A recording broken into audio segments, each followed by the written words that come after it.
How are you? All right, thanks. How you doing? Just want to say I saw a great concert Saturday night. Did you see me in the front row? No, I don't see anyone. I'm on stage. I'm sorry about all this, but I have to be strict or I end up talking to 15 people. No, Last time we were here, I had people sitting around with their entire family, so fire away. No, I can imagine. We actually work for Beat Magazine, which is a publication that comes out once a week here in Melbourne. What we want to do is we're doing like an anthology. We want to go right from Sophisticated Boom Boom. We want to sort of have really educating everybody on who Dead or Alive was. Okay.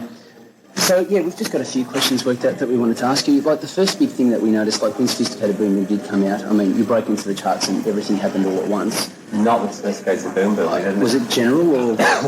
No, Sophisticated Boom Boom was largely an ignored album, which is why we're doing some of the material from it in the live set now, and I'm really sorry that we couldn't do more, because it's actually, I think, the best piece of work that we ever have done. But at that time, we were signed with CBS Records, and I'm constantly harping on about this, because it is the reason why it's taken so long for us to break any ground, because they had this idea at the time when we signed with CBS Records. Culture Club were in the major throes of success. There was another group that CBS had called the Altered Images, and they wanted us to become like a hybrid of Altered Images and Culture Club, which wasn't going to happen. Yeah. We put out Sophisticated Boom Boom. New Order started to have success. They didn't copy us. It was just a lot of people were doing that kind of music. Yeah. And then suddenly CBS thought, oh, we might have something here, by which time we'd already moved on to do another album.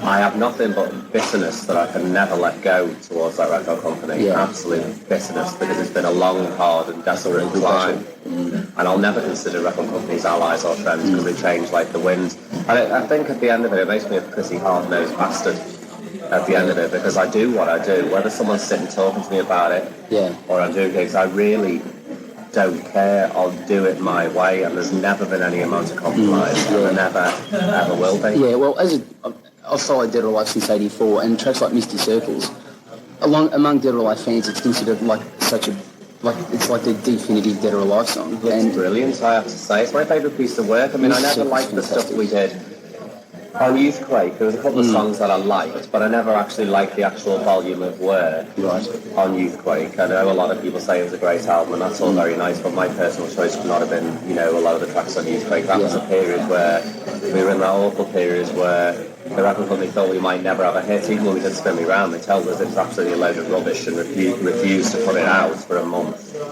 Well, the rest is history. They don't really know what they're doing. We've had a good time with the record company here. This has been the best one that we've worked with. But the winds have changed. Blow at any time. So, what happened? Was there any hard feelings when you left Suggs Be Held to leave to go to Stock Aitken and Waterman, or was it a mutual thing? Because he remixed Lover Come Back to Me, the American remix. Yeah, well, no, because I mean, on a level of artistic things, I'd rather work with people like Suggs Be Held. I haven't seen him for a few years, but he's a great friend, and he also was extremely encouraging in us finding our own identity. He never said, oh, you will do this and you will do that, and this is the way it should be. He would let us do what we wanted, and because his name was on it, the record company felt somewhat more relaxed, let us go into a studio. They didn't realise we'd been in studios for years before, and we did have experience. So we had to have a producer there. We went through the whole list of producers who I couldn't gel with on a basic meeting, and Suggs Be Held, because I'm actually of German origins anyway and stuff, and we could speak the same language and no one would understand us and stuff, so I chose Suggs, and I consider he's largely responsible for where we are today, because he used to give us these talks about don't listen to the record company, do what you want to do or else you're going to be a very unhappy person. And when we went with Stock Aitken Waterman, it was purely for the reason that we were originally going to go with a producer called Bobby O, who did Ryan's Native Love. And I think he died, actually. I think he died of AIDS at the time, before we got to work with Bobby O. Then we were going to go with Patrick Cowley, and the same thing happened with him. And it was getting to be pretty desperate at the time, because they were the two people I really wanted to work with. And then on the radio came this record by Divine called You Think You're a Man, But You're Only a Boy. And it sounded like the sound that we had, and I thought, well, they're producers, okay, well, that's our sound anyway, and we'll go with them.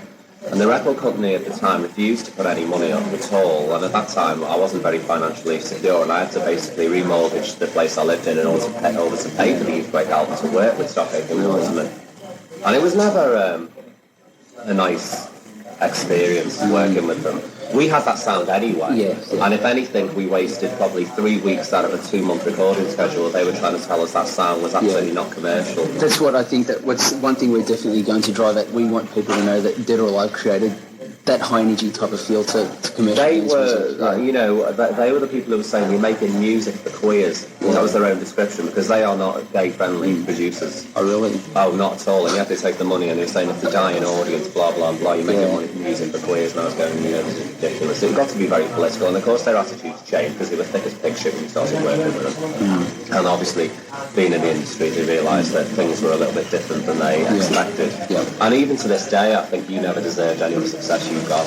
Yeah. You were basically disrespectful of the audience that were actually putting you where you are. I mean, we did a second album with them, and it wasn't out of my choice. It nearly broke us up. I couldn't stand it anymore.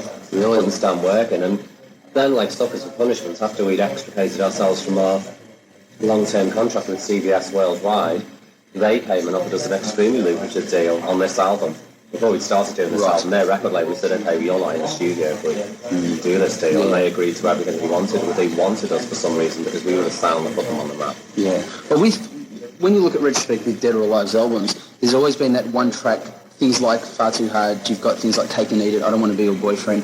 Always that one track that slightly deviates away from what Dead or Alive, what the rest of the album felt. And even releasing tracks like I'll Save All My Kisses, In Too Deep, was it to show the world that Dead or Alive were more than just a dance band, or was it just the attitude of the song, you like the tune? Or by your third release, you almost don't care what comes out, because if you've been successful, you've been brainwashed to a point, and you really want some time off. And some of those releases, although I think the songs are okay, I didn't want to be represented by In Too Deep, and that was the record company decision. In Too Deep, and Save All My Kisses was the record company issue. Yeah. And I'm not, I wrote the song and I sung the song, but I didn't think it was right for our market, because I was dreading going on TV shows throughout Europe, having to perform In Too Deep, and I didn't want to do it live, because I probably would fall asleep by the second verse. It was good and it's of quality, but that's not the type of music that I wanted to do. Just because I do something, if I did a ballad or an opera, it doesn't mean that's what I want to go out and promote myself. Just when you're in the studio, you experiment and they end up on a record. But the record company usually, in those days, used to run with anything that was deviated from the formula that we were very confident about. So they were their choices, and I have to say that although career-wise, I suppose I suffered to some degree with things like that, I was very glad that they went badly wrong. Anything that anyone else has ever chosen for us has gone badly wrong. The fans might like it, that's great, but I don't want to go out selling myself on that. And I also dread this horrible term that people have in the music industry, crossover, basically sell records to 65-year-olds. I don't want to do that, and I dread them. They're not welcome. I think music should be youth-orientated, and at least mentally youth-orientated. That's what Dead or Alive still got. I don't want old-age pensioners at our gig. I still have a certain amount of the punk spirit in me, and then I want to be offensive to some people. I love to offend sometimes, but I don't want to offend the people who I consider who are intelligent. I certainly don't want to be playing to old-age pensioners doing In Too Deep and people saying, hasn't he got a great voice, he can do a great ballad. I can do whatever I want, but that's not the body of work that I wanted to represent me. And on this album already, things that I'm not so keen on, like everyone likes Picture This, and I think, okay, it's nice, you're familiar with it, that's really why you like it. And I like it because I'm familiar with it, but I don't particularly want to go around the world selling it forever. It's also because you wiped the floor with your remake, I think. But I mean, we do our own stuff, and I always regret doing covers. I like to do them because it gives you a certain amount of experimentation in the studio, but people go, why this, why that? Just because we were stuck in the studio. We may have run out of material on that day. We were experimenting with sounds. I've been getting, actually, probably I hear a bit snappy, but I've just done a whole run of interviews this morning. I did. And they were easy, but I get to the point where I feel like I'm putting in a fucking cassette tape, and there's only a certain amount of times, and like this is different so far, there's only a certain amount of times I can put in that cassette tape, and I don't mean to develop a bad attitude about it. I will talk to a certain amount of people for a certain amount of time, but after this album, or maybe the next album, the music's got to speak for itself, because I'm not here to be a politician, and I'm certainly not here to be a very popular human being. I'm a singer. And the way things go, when something's successful, you can spend a lot more time talking than singing and writing. So I'm very defensive over it. Right. I don't want to end up on the Clive James show, chatting and being a celebrity thing. I don't want that. I want to make records, and it's very hard to close the door on some people. You always got to put somebody's nose out. No, I understand totally. But well, when we move on, we've got Mad, Bad and Dangerous Now, which included Brand New Lover and Something in My House. That was a good track. Now, How did you feel about finally breaking the American market with Brand New Lover? I mean, it was a top 10 single